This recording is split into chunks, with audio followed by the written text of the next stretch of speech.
Hey there, I got a really weird one for you that you might be wondering, why in the hell would he do a video on this and just out of the blue like that? Well, simply going from my studio into the kitchen to get my hot green tea, it popped into my head that I've never used the N-word before. I've said the N-word as in, well, this guy was yelling, I heard him use the N-word. I'll say the N-word. I say that exact thing, the N-word. Isn't that confusing?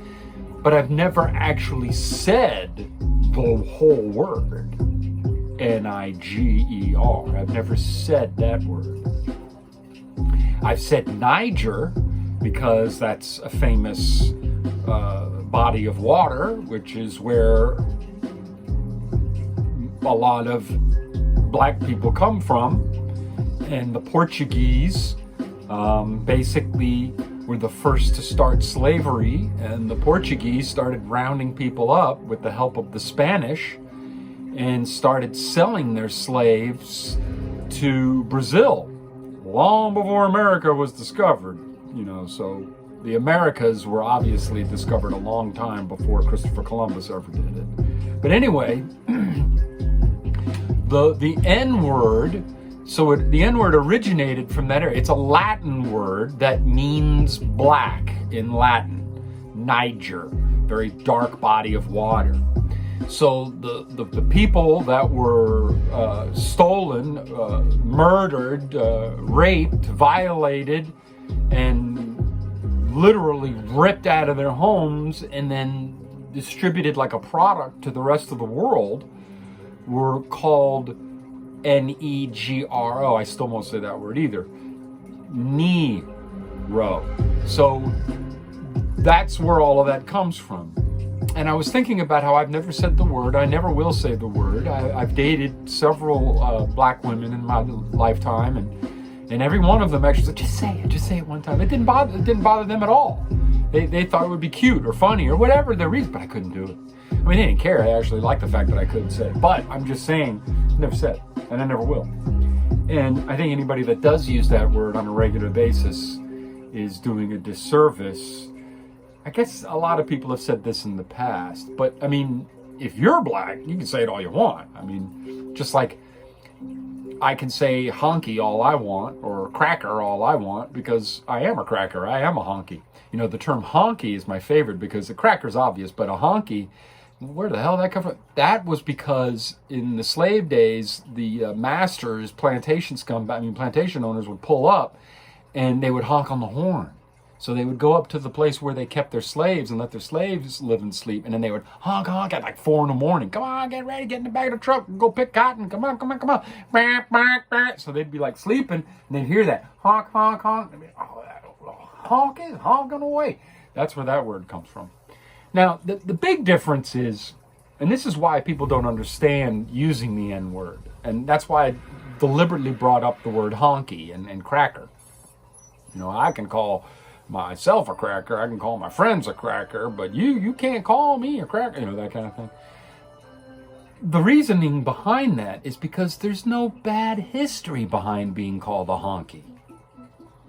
The slang terminology that is utilized for other races and minorities, and a minority is simply the lesser people in a certain country. It has nothing to do with skin color. It's just whoever the less dominant people are to the majority of whatever color is in that country. So there's no hangings and lynchings and burnings and ripping you out of your home and taking you to another world across the ocean and then utilizing you for their needs and then being done with you and then wanting you gone. It doesn't...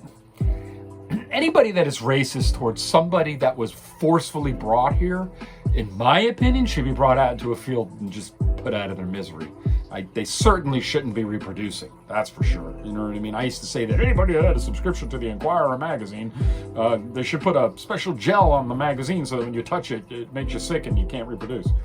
But I'm just getting at that lynchings and hangings and rebel flags and all that stuff represents something.